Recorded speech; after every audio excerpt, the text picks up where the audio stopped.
Good morning dear students. आज हम लोग 9th class UP board English medium subject science में जो टॉपिक स्टडी करने जा रहे हैं वो है हमारा cytoplasm. Okay, first of all we study in this topic what is cytoplasm. Cytoplasm is a wet sap like material which is the basic fundamental unit of life. Okay, when we observe onion sap, जब हम प्याज की कोशिकाओं को microscope में observe करते हैं, we C rectangular compartments, हमें रेक्टेंगल के आकार के, ठीक है, आयत के आकार के बहुत सारे कंपार्टमेंट्स दिखाई देते हैं, कक्षा दिखाई देते हैं ऑफ सेल वाल के, ठीक है।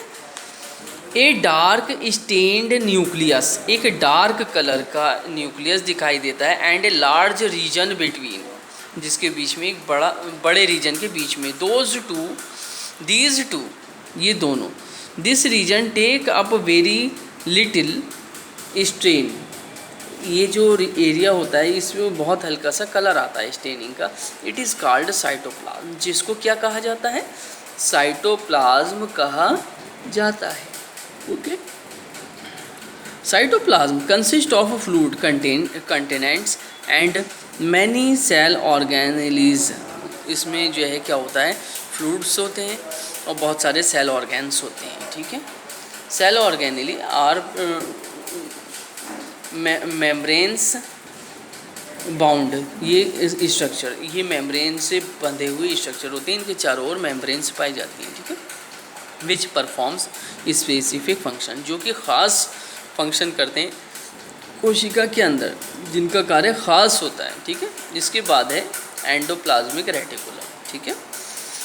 एंडोप्लाज्मिक रेटिकुलम देखिए, the endoplasmic reticulum is a large network of membrane, कोशिका का एक बहुत बड़ा नेटवर्क है, बाउंड ट्यूब्स एंड शीट्स, जो कि ट्यूब्स एंड शीट्स से बंधा हुआ होता है। The membrane of the endoplasmic reticulum, endoplasmic reticulum की जो मेम्ब्रेन होती है, कोशिका होती है, सेल वाल होती है, endoplasmic reticulum are connected, endoplasmic reticulum जुड़ा हुआ होता है, किससे होता है, with the nuclear envelope, nuclear का जो ऊपर की कवरिंग होती है जिसे न्यूक्लियर एनवेलप कहते हैं, न्यूक्लियर वाल कहते हैं, उससे बंधा हुआ होता है। एंड ऑल्सो एक्सटेंड, और मतलब खड़ा होता है, एक्सटेंडिंग, खड़ा हुआ होता है,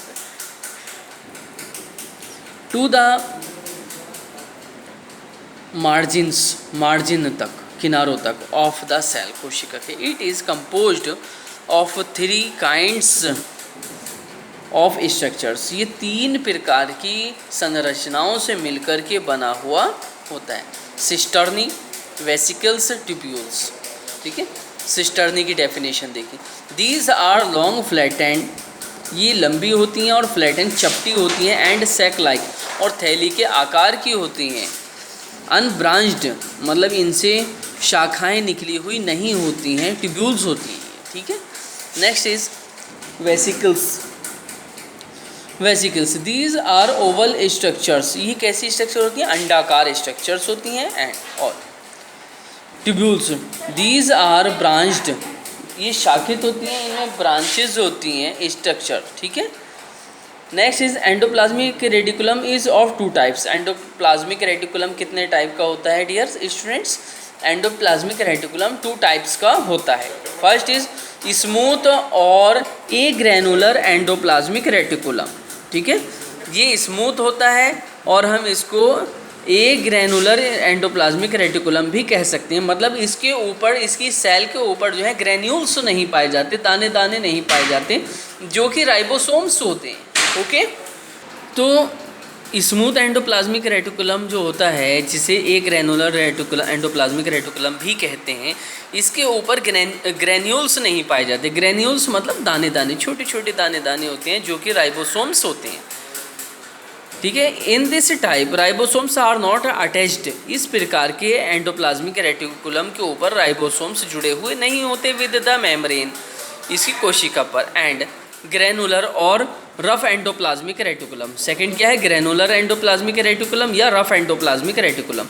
ये ऐसा एंडोप्लाज्मिक रेटिकुलम होता है कि इसकी ऊपरी सरफेस के ऊपर जो है ग्रेन्यूल्स जुड़े हुए होते हैं जो कि राइबोसोम्स होते हैं, ठीक है।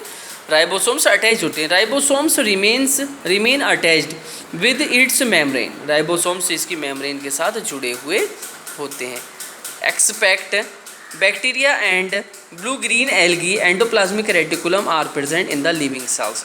एंडोप्लाज्मिक रेटिकुलम जो है लिविंग सेल्स में प्रेजेंट होते हैं।